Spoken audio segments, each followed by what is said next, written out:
I always like to start at the top of a wall when I'm painting. Now you'll notice I didn't put any tape along the popcorn ceiling. And the reason for that is that we just pull that popcorn down. So we have to kind of hand strike that in using our brush like we talked about here before.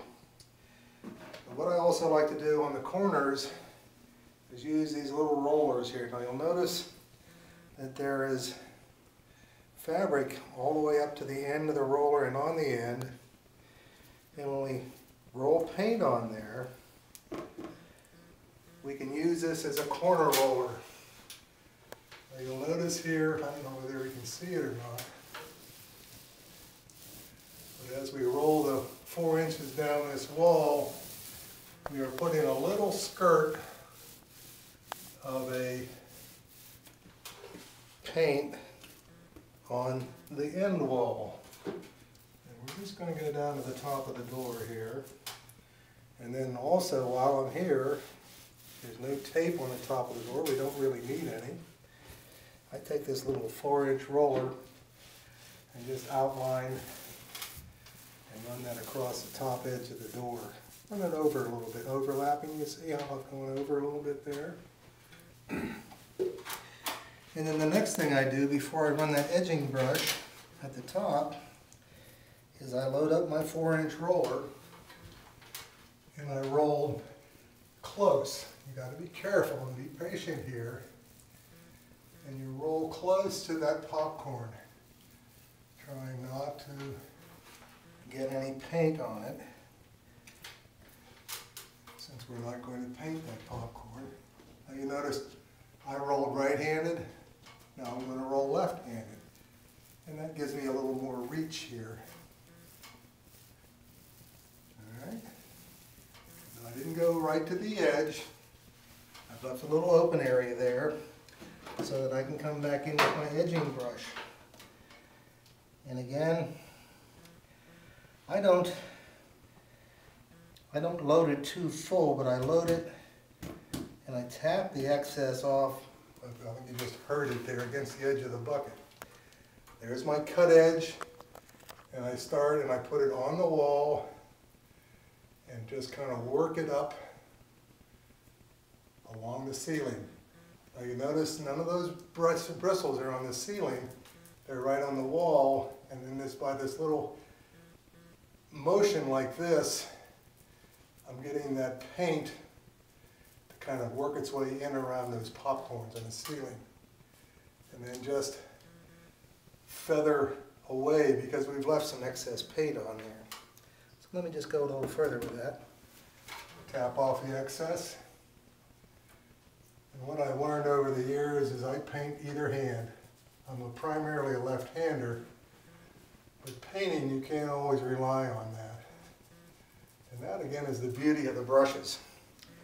It allows you to change hands if necessary. Here I'm just going to turn my angle around, go right into that corner, see right up in that corner, and come back to where I painted. Alright, just a little more, move it right here.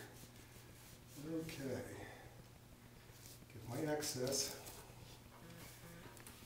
Now I'm going to turn myself around and you can watch how I dress up this end wall even though I'm not going to paint it right now. I'm going to dress it up first with my 4-inch roller. Remember we came this way before.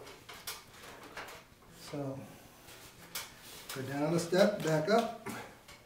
So I turn my body around and then I take my 4-inch roller and come down this side. And since we've waited a couple of minutes, we're not pulling any paint from our outer wall. And again, I've got a safety here. I'm on the ladder, but I also have a place to put a hand, so I'm not worried about standing on the ladder the wrong way. Okay, not to the top, right to the stop. And then what I'll do, just so you can see me feather a little more, here we're going to have to keep down some because this ceiling comes on an angle, so we have to be careful here. and not go too close with our little 4-inch roller. Right. Turn it around. I'm back to right-handed now, you see? All right. Okay. Now I'm just going to dress that area up with my brush, right up to the ceiling. Because when we're prepping the corner, we might as well prep the corner. Now here I'm going to use right-handed and come across, just because it's a little easier standing this way and using my left hand to support myself. Right up into those corners. Now see, I've turned the brush this way because I don't have room really to go this way, and I can see what I'm doing better this way. But you can see with all those nice bristles, they just fan themselves out so that our paint goes where we want it to and not where it shouldn't go. So I'm going to hit the corner. Again, I'm still right-handed and still holding on the wall. And come back and forth. And there we are. Now, got a few little runs that I see here. Now I'm going to, holding on the wall here, supporting. Just see a few little, what I call widow areas. Widow areas are areas that didn't get paint on them. Okay. Now we can start using a larger roller. 9-inch roller, standard. You can buy super expensive ones. I buy the middle-priced ones. They all seem to work fine.